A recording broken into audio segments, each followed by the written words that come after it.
भक्त क्यों है? क्यों कथा में तो जा रहा है। भक्त क्यों है? मंदिर तो जा रहा है। भक्त क्यों है? तीर्थों में तो जा रहा है, धाम तो जा रहा है, पर उस चीज को अपने ऊपर हावी नहीं होने देता है।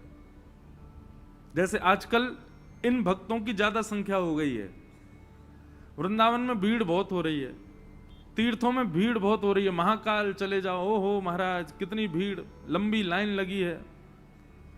सब मंदिरों में भीड़ तो बढ़ गई है, पर यदि अगर देखा जाए, किसी की निंदा नहीं है, पर अधिकतर संख्या किसकी है? तामसियों की है। कोई व्यक्ति वृंदावन से आता है तो मुझे बड़ी चिड़चिड़ाहट होती है। कब? जब वो ऐसी बात करता है। कैसी? महाराज जी हम वृंदावन गए थे। मैंने कहा अच्छा, क्या किया वृंदावन जाके? वृंदावन गए, सबसे पहले महाराज जी वहां पे जो है जा करके हमने और बढ़िया लस्सी पी और आलू की टिक्की खाई, पेड़ा लेकर के आए, और महाराज जी वहां पे हमने राधा राधा ऐसे लिखवा लिया था यहाँ पे। उसके बाद हमने फिर खूब बढ़िया वहां नृत्य किया, और फिर सब चीज करने के बाद फिर हम बिहारी जी गए, फिर हमने संतों के दर्शन किए, फिर जमुना जी प्रणाम किए, आ गए। आप जाकर के वहां उद्देश्य क्या रख रहे हैं अपना? ये तामस भक्त का लक्षण है। ये तामसिकता आ जाती है आपके भाव में जब आप इस प्रधानता से वहां जा रहे हैं। तो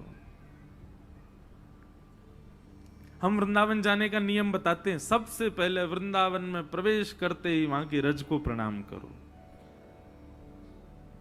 पंचायतन है वृंदावन के पहले 5। जिस प्रकार स्कूल में जाने के लिए यूनिफॉर्म चाहिए, स्कूल में जाने के लिए वेल ड्रेस्ड अप जैसा स्कूल का नियम है वैसा चाहिए ना, वैसे वृंदावन का भी नियम है। सबसे पहले वृंदावन की रज को प्रणाम करके माथे से लगाओ, उसके बाद वृंदावन के वृक्षों को हृदय से लगा करके उनको प्रणाम करो, फिर किसी ब्रजवासी के घर की मधुकरी पाकर के ब्रजवासी को प्रणाम करो। चौथा, श्री यमुना जी को प्रणाम करो। कितने लोग ऐसे वृंदावन जाते हैं यमुना जी का दर्शन ही नहीं करते। यमुना जी को प्रणाम करो, और फिर 5वें श्री गोपेश्वर महादेव को प्रणाम करो। वो वृंदावन में बैठे इसीलिए ताकि आपको वृंदावन का अधिकारी बना सकें। जो अधिकार प्रदान करने वाले, हम उनसे वंचित होकर वृंदावन जाते हैं, वृंदावन के रूप को नहीं समझ पाते। गोपेश्वर महादेव को प्रणाम करो, इन पंचायतनों को प्रणाम करो, रज को, वृक्ष को, ब्रजवासी इनको, यमुना जी को और श्री महादेव गोपेश्वर महादेव को। इनके बाद कहीं जाओ, बिहारी जी, राधा वल्लभ जी, राधा रमण जी, राधा दामोदर जी, गोपीनाथ जी, गोपेश्वर जी आदि आदि, सबसे पहले इन 5 को प्रणाम। लेकिन हम लोग क्या कर रहे हैं? हमारे पंचायतन दूसरे हैं। सबसे पहले करते हैं भेल पूरी को प्रणाम, फिर करते हैं लस्सी को प्रणाम, फिर करते हैं आलू की टिक्की को प्रणाम, उसके बाद कहीं जाकर के बिहारी जी को देखते हैं।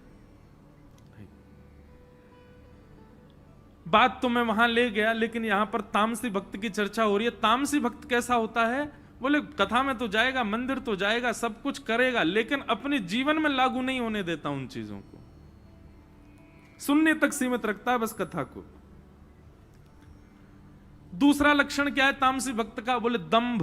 दंभ यानी कि केवल दिखावे की भक्ति करता है। इसको कहते हैं हम बगुला भगत। कौन सा भगत? बगुला भगत की कथा सुनी? बचपन में स्कूल में पढ़ाई जाती थी। वो नदी में एक पैर से खड़ा रहता है, आंख बंद करके खड़ा रहता है। मछलियां कहती हैं ओह बगुला बाबा आए, अरे हमारे यहाँ कुछ सिद्ध संत आए हमारी नदी में, आओ चलो प्रणाम करें सब सखियों। सारी मछलियां प्रणाम करने के लिए जाती हैं, जय हो सिद्ध संत। वो कोई तपस्या कर रहे हैं महाराज। इतने में ही बगुला एक आंख खोल करके देखता है, उनमें से मोटी सी मछली को तुरंत चोंच मार करके मुंह में ले लेता है, फिर तप में बैठ जाता। बगुला भगत। तो ऐसे ही बगुला भगत मतलब दंभ, केवल दिखा रहे हैं, दिखावे की भक्ति। और आजकल तो ये बहुत ज्यादा हो गई है, बिना दिखावे के तुम्हारा काम ही नहीं चल रहा है। तामसी भक्त का लक्षण क्या है? वो दिखावा करता है, वो दिखाता है कि देखो मैं भक्त हूं। तीसरा लक्षण बताया मात्सर्य में बाबा। मात्सर्य मतलब पहले दिन भी कथा में बताया गया, दूसरे के प्रति ईर्ष्या।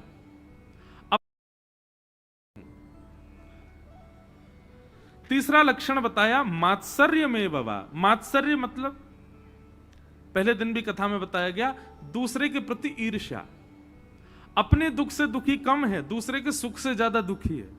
वो इतना सुखी क्यों है?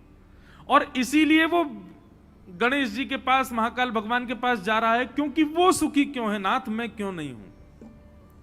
हे महाकाल भगवान, आपने पड़ोसी पे बहुत कृपा कर रखी है, उसके यहां बहुत बढ़िया चल रहा है सब कुछ, हम पे कब करोगे नाथ।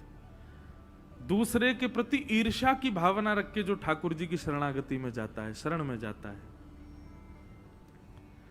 तो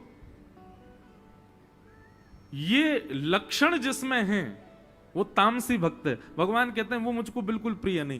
पहले दिन की कथा सुनने से व्यक्ति के हृदय का तामस नष्ट हो जाता है, तामसिकता खत्म होती है। दूसरे भक्त कौन से होते हैं? तब भगवान कहते हैं राजस भक्त। बोले राजस भक्त का लक्षण क्या होता है? तब भगवान कहते हैं कि विषयान विसंधाय यश ऐश्वर्यमेव वा अर्चादावर्चयद्यो माम पृथक भावस राजस। राजस भक्त का लक्षण क्या है? बंधुओं देखो, अगर आप तामसी हो तो आपका संकल्प है कि आपको राजस बनना है।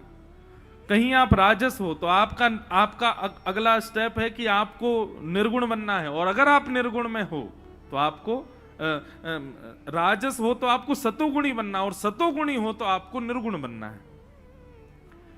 इसलिए जिन जिन भावों को आप यहां सुन रहे हैं, अपने आप पहचान जाइए आप कौन से हैं, और उस भाव को ठीक करने का प्रयास करो। राजस भक्त का लक्षण क्या है? तब भगवान कहते हैं सबसे पहली बात विषय, बिना किसी विषय के मेरे पास कभी नहीं आता, बिना किसी कामना के रहित तो कभी आ ही नहीं सकता। वो कामना से ही आएगा मेरे सामने, विषय भोग की वस्तुओं को लेकर के ही आता है। उसको देखते ही मैं समझ जाता हूं कि अब कुछ मांगेगा, गिड़गिड़ाएगा मेरे आगे, क्योंकि वैसे तो ये दिखता नहीं है मंदिर में, ये केवल और केवल मांगने के लिए दिखता है। अच्छा, ऐसे लोग हमारे जीवन में भी होते हैं, वो जैसे ही दिखाई देते हैं। अच्छा, ऐसे लोगों का लक्षण क्या होता है? वो हंसते हुए ही मिलेंगे, और उनको देखते ही पता चल जाता कोई काम है इसको तभी आया है, ये ऐसे तो आ ही नहीं सकता, सोन पपड़ी लेकर के आया है, निश्चित ही कुछ बड़ा मांगने वाला है। नहीं, अब की बार तो रबड़ी लेके आया। बोले ओहो, ब्लड प्रेशर हाई हो जाता हमारा, बोलो अब पता नहीं क्या मांगेगा। ऐसे कई लोगों के नंबर भी होते हैं, उनके फोन जब आते हैं तो हमारे हाथ पांव कांप जाते, कुछ जरूर इसका कोई काम होगा तभी फोन किया है, ऐसे तो कभी करता ही नहीं याद। ऐसे ही बंधुओं ठाकुर जी भी घबराते हैं इनसे, राजस भक्तों से। क्यों? जैसे ही ये आते हैं तो भगवान एक प्रकार से ये कह देते हैं मंदिर में से मैं ऐसे भागता हूं, केवल मेरा पाषाण रहता है वहां पर, मैं तो रहता ही नहीं। क्यों? इस पर केवल काम मांगने का है।